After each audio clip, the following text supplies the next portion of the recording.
Assalamualaikum warahmatullahi taala wabarakatuh. Saya Kori Amalia Nur Hasanah Dewi, NPM 718212510 dari Fakultas Ekonomi dan Bisnis Prodi Manajemen. Di sini saya akan menerangkan sedikit tentang materi pengelolaan budaya dalam arena internasional. Di mana di sini terdapat banyak faktor yang sangat mempengaruhi perusahaan multinasional dalam melakukan bisnisnya secara internasional.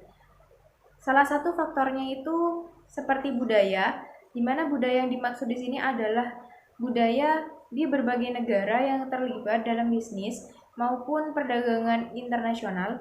Oleh karena itu, budaya penting dalam membangun perilaku manusia ketika melakukan bisnis dan perdagangan internasional. Bisnis yang dikembangkan di negara tersebut harus diketahui secara budaya dapat diterima atau budaya dari negara lain yang akan dikembangkan juga dapat diterima. Dengan berbagai analisis budaya di berbagai negara dapat diperoleh informasi apakah budaya negara tersebut dapat menerima budaya baru atau tidak akan menentukan kelangsungan bisnis internasional. Kemudian di sini ada definisi budaya, di mana budaya itu adalah merupakan pengetahuan yang biasa digunakan orang untuk menginterpretasikan pengalaman dan menganalisis perilaku sosial, di mana budaya merupakan cara hidup yang berkembang dan dimiliki oleh sekelompok orang dan juga diwariskan secara turun-menurun untuk generasi ke generasi berikutnya. Terdapat tingkatan budaya menurut Skene artifak. Artifak itu adalah budaya yang dapat dilihat secara nyata dengan mata dan biasanya berupa hasil-hasil proses kebudayaan.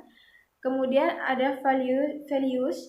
Nilai-nilai adalah pemahaman yang berkaitan dengan norma yang berlaku yang menunjukkan suatu benar atau salah, baik atau buruk, penting atau tidak penting. Yang kemudian itu ada basic underlying assumptions. Basic underlying assumption adalah asumsi-asumsi dasar yang menjadi patokan atau pedoman seseorang dalam memahami nilai-nilai dan juga norma-norma yang berlaku dalam masyarakat. Di sini kemudian ada karakteristik budaya. Yang pertama itu dapat dipelajari atau learned, di mana budaya diperoleh dengan mempelajari dan juga mendapat pengalaman. Yang kedua itu ada dapat dikembangkan atau diajarkan. Orang sebagai anggota kelompok, organisasi atau masyarakat mengembangkan dan mengajarkan budaya bukan secara khusus orang per orang atau secara sendiri-sendiri. Yang kemudian yang nomor 3 itu ada lintas generasi, di mana budaya ini merupakan kumpulan akumulasi dari generasi yang lalu ke generasi berikutnya. Yang keempat dapat tersimbol, di mana budaya ini didasarkan kapasitas manusia untuk mengutarakannya dalam simbol-simbol atau menggunakan sesuatu untuk menyatukan sesuatu yang lain. Yang nomor 5 ini adalah terpola, di mana budaya ini memiliki struktur dan terintegrasi satu dengan yang lainnya. Perubahan pada satu bagian akan mengakibatkan perubahan pada bagian lain. Yang keenam di sini adalah memiliki kemampuan beradaptasi. Budaya didasarkan pada kapasitas manusia untuk berubah dan juga menyesuaikan. Kemudian di sini terdapat juga pendekatan manajemen, antara lain sentralisasi dan juga desentralisasi, aman dan juga resiko, prosedur formal dan juga prosedur informal, kesetiaan tinggi dan juga rendah, kerjasama juga dengan persaingan, wawasan jangka pendek dan juga jangka panjang, kestabilan dengan perubahan. Di sini terdapat perilaku manajer ataupun anggota organisasi lainnya dalam menjalankan manajemen. Dapat dipengaruhi oleh transfer teknologi manajerial, attitude manajer ideologi, hubungan bisnis, pemerintahan, cara manusia berpikir dan berperilaku. Persepsi dan stereotipi budaya juga mempengaruhi persepsi dan stereotipi.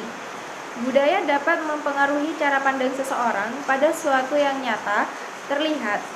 Persepsi menurut Hodge adalah seseorang dalam menginterpretasikan hal-hal yang sangat nyata, yang sangat berbeda sesuai dengan perbedaan budaya, walaupun terdapat hal yang sama. Contohnya, seperti orang Jawa yang memberikan sesuatu pada orang lain dengan menggunakan tangan kiri, maka dia dipersepsikan tidak sopan. Namun tidak demikian dengan orang Inggris, dapat menerima pemberian sesuatu dari orang lain dengan menggunakan tangan kiri.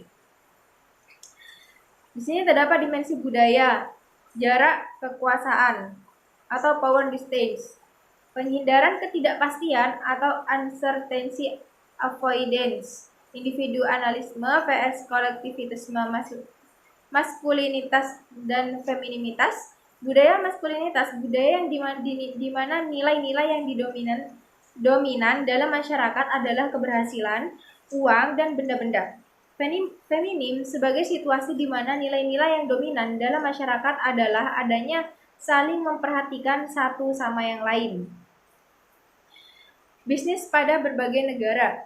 Bisnis di Jerman, itu yang pertama, orang Jerman tidak suka datang terlambat dalam suatu pertemuan. Yang kedua, mereka juga tidak mengakui argumen dengan sangat mudah, tetapi cenderung untuk selalu mencari pendapat yang lain. Kemudian ketiga itu adalah mereka sering menggolong-golongkan argumen mereka, berharap agar orang lain dapat melakukan hal yang sama. Kemudian itu orang Jerman tidak suka lelucon atau humor dalam pertemuan bisnis. Biasanya mereka suka serius. Kemudian konsisten dengan pendapatnya secara lisan.